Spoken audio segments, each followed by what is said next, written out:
What's good? What's good, everybody? Welcome back to another episode of The Urban Platform Speaks. Make sure to like and subscribe as you tune in and check out the content. With that being said, man, I just want to speak about LeBron James and his performance against the Detroit Pistons, right?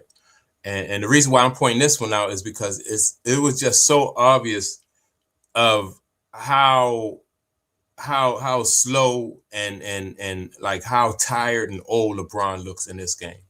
Now, when he first came back, I think the first game he came back, I think it was against the Utah Jazz, and he looked tired and old and slow. But I think as the more and more the season goes on, it just becomes more obvious. And I think the thing is, what they're going to have to do with LeBron James, JJ Redick is he's going to have to limit LeBron's minutes.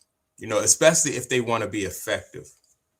Because if he don't limit LeBron minutes, then what's going to happen is it's going to more so hurt the team than anything. And they're not going to be able to go on runs. And then if you don't save LeBron James or you don't try to conserve his energy and use him in an intelligent way, a strategic way, say down the stretch you need LeBron James, and he didn't already play like 30 something minutes in a game. And you need him like the last 2 minutes to go strong. He's not going to have anything in the tank, And so with not being honest with LeBron James and telling LeBron James that they should cut his minutes back is not only hurting the team, but it's hurting LeBron James too. It's not really making him look good. LeBron James is not fooling the fans by being out there on the court and just letting guys just go right past him or pointing at his teammates when he make a mistake out there on the floor, right? And so not only am I seeing this, but other people are seeing this too and starting to talk about it. I was watching the 520 podcast with Jeff Teague, and Jeff Teague pointed this out too. And so what I'm going to do is I'm going to play the audio from the 520 podcast, and I'm going to come back and react to it after Jeff Teague and those guys say what they have to say about LeBron James and how he looking out there on the court. That nigga said, that ain't it. That was classic, bro. Bron 17 though, DJ, you like that? Y'all don't like seeing Bron score 17? Man, last night LeBron doesn't go, bro. I was watching that game.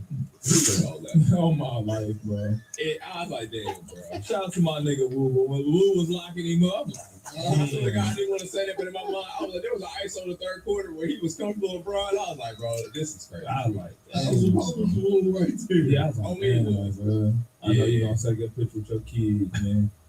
Yeah, that's nasty work, man. This is a version of Brian never wanted to see. Yeah, man. Like, oh, yeah, bro. Oh, yeah.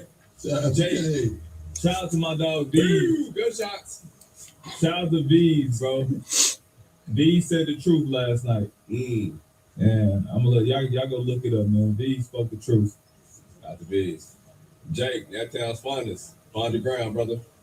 You stepped on this foot, bro. Nah, he stepped on that twin. That's what happened. It's all right, Jake.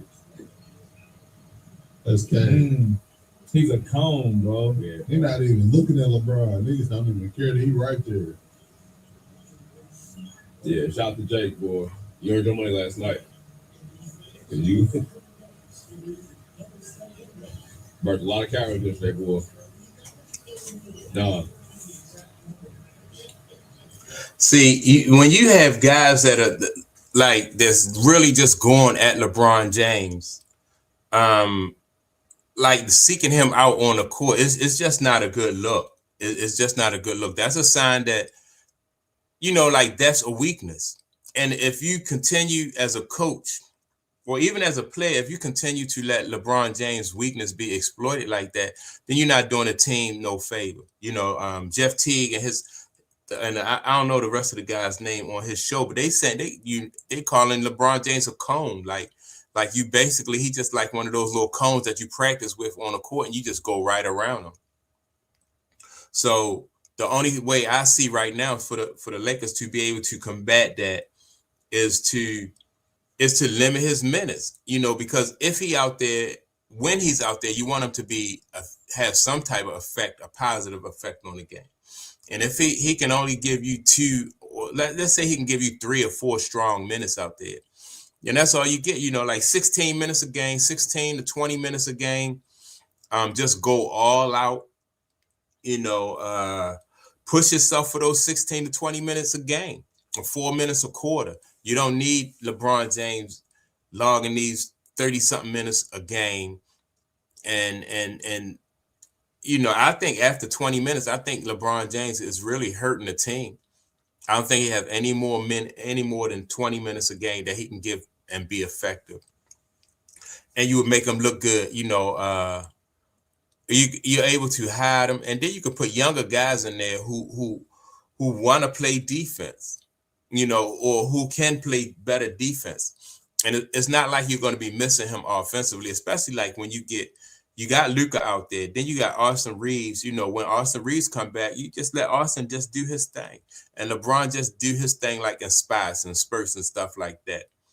If I'm LeBron James, I would want to do that anyway, because then it just makes you look more like a versatile ball player, like a team ball player. LeBron James said when he first came back, for that Utah game, that he can do everything, so if you can do everything, now is the time for you to prove it. But you don't want to be out there. You don't want to be out there on the court, and be in a situation where the defense is just targeting you. Guys backing you down, or guys just going right around you. I've seen that. It's just, who was I listening to? I was listening to the young lady. What was her name? Rachel Nichols. And Rachel Nichols said that she thinks that a lot of NBA ball players are now in the league are in awe of LeBron James, because LeBron James has been in the league for over 20 years, right? And I said more so, this is like what it is, what we saw in Detroit. Guys are seeking him out. They're not in awe of him because they're competing against LeBron James. So why would you, there's no time to be in awe of him. This is like, if it's an easy bucket for LeBron. He's an easy target for anybody who wants to go at him. So I don't think guys like any of his opponents are in awe of him. I think they see this as they see LeBron James as food. And they also see it as a notch on their belt. They like, man, when I played against LeBron James, I did this, I did that. And it was the same thing for Mike. It was the same thing for Kobe. I remember watching Michael Jordan when he played for the Wizards, right, those last 2 years. And sometimes those guys did try to go at Michael Jordan. The thing about Michael Jordan, when those guys went at him, he played hard. He played hard. He didn't give anybody anything. And then when they did get the best of him, the next time he seen him, he was ready. And that's when a lot of times you see Michael Jordan when he played for the Wizards, he'd just go off on one game because he just made it. He just got it in his mind that he wasn't going to let this guy get the upper hand, beat him like that. And so the next time Michael Jordan seen you, he was going to go off. Same thing with Kobe Bryant, like the last couple of years of his career. He wasn't the same defensive player that he was used to being. But in spurts, Kobe Bryant would really, he could go off.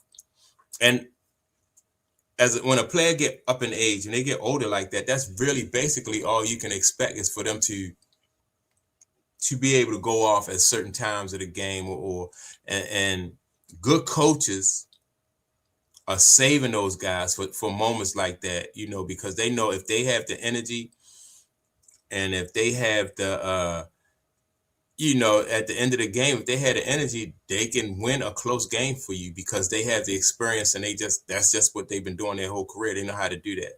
But you got to put them in a position as a coach. You got to put those guys in a position where they'll be able to come through for you. And playing LeBron James 30 plus minutes a game, you're not going to really be able to get that from LeBron James because he's by the time you get late into the fourth quarter, he's spent. He spent all his energy just trying to get to that point in the game. So, you know, JJ Redick said he used math. I was watching a video. JJ Redick said he used math to, and I guess analytics to decide how to coach the Lakers. And this should be a part of that. Like, you know, like with this, he should know that it's time really to limit LeBron James minutes. You can't have LeBron out there for 30 minutes a game. I would cut him back to 20. You know, definitely got to cut him back to 20. So, of course, he old and tired. Like I say, you know, I think he just turned 41. So, and he's been in the league for 23 years. So, you know, of course he's old and tired. But yeah, man. So that's my take on it. Make sure to like and subscribe to the channel. Also, don't forget to leave a comment. And with that being said, man, I'll check you all out in the next video. Peace.